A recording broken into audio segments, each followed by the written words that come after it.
Bonsoir, je voudrais vous parler de Ruth-Bœuf.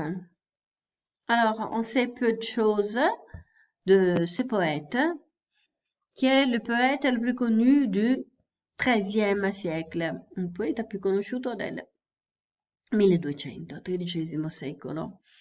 Il a vécu sous le règne de Saint-Louis. Il était d'origine probablement champenoise, cioè della Champagne, mais sans doute il a vécu aussi à Paris parce qu'il avait une formation de clerc. Il savait le latin et il a soutenu la Sorbonne, donc l'université de Paris, contre les moines. Son œuvre, redécouverte pendant le XIX siècle, quindi riscoperta nel 1800, est très variée. Il a écrit des fabuleux, des poèmes lyriques, satiriques, allégoriques, des chansons en faveur des croisades, du théâtre, le célèbre Miracle de Saint-Théophile, des géographies.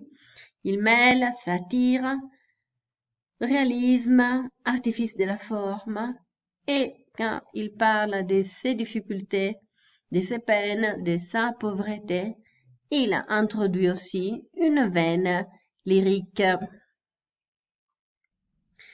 Nous avons ici, page 75, quelques vers de sa célèbre complainte. Alors, je vais lire, traduire, commenter. Voici quelques vers du poème le plus connu de Ruth-Bœuf, rendu populaire pour avoir été mis en musique par Léo Ferré. Je crois que nous avons écouté la chanson de Léo Ferré en salle de classe. Alors, les mots ne savent sovvenire tout ce qui pouvait m'advenire mi è advenu. I mali non sanno venire soli. Tutto ciò che poteva succedermi mi è successo. Quels sont mes amis devenus que j'avais de si prétenus et tant aimés?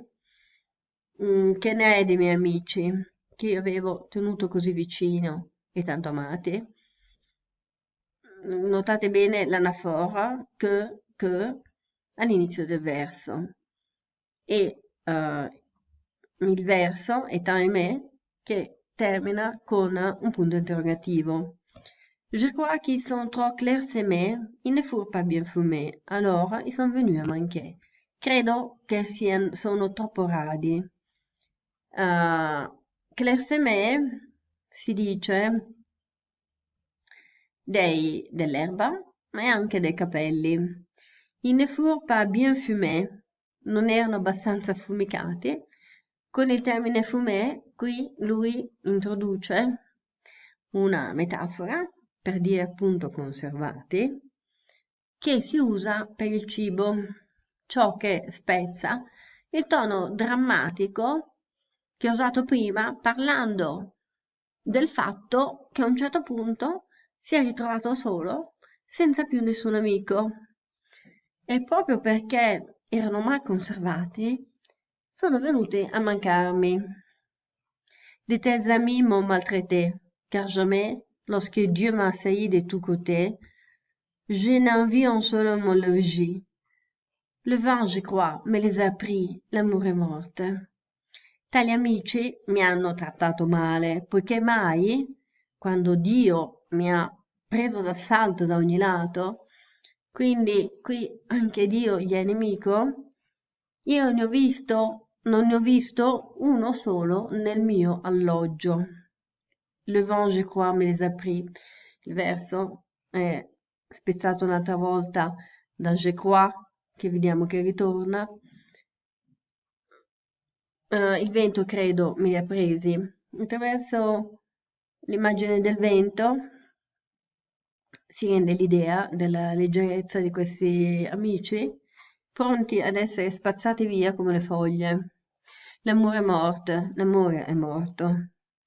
Ce sont amis che le vent emporte, sono amici che si fanno portare via dal vento, che il vento si porta via. E il vent devant ma porte, adesso il vento era davanti alla mia porta e quindi se li è presi. Alors, si on lit la complainte des routes bœuf dans son intégralité, disons que on se rend compte que Ruth-Boeuf reproche aux amis de essentiellement ne pas l'aider dans ses difficultés économiques. Donc, le reproche que Ruth-Boeuf adresse aux amis, c'est un reproche qui pourrait un peu nous surprendre aujourd'hui.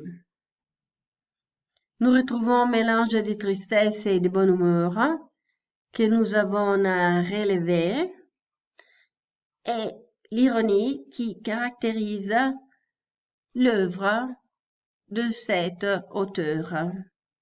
Vi saluto e vi do appuntamento a un prossimo video.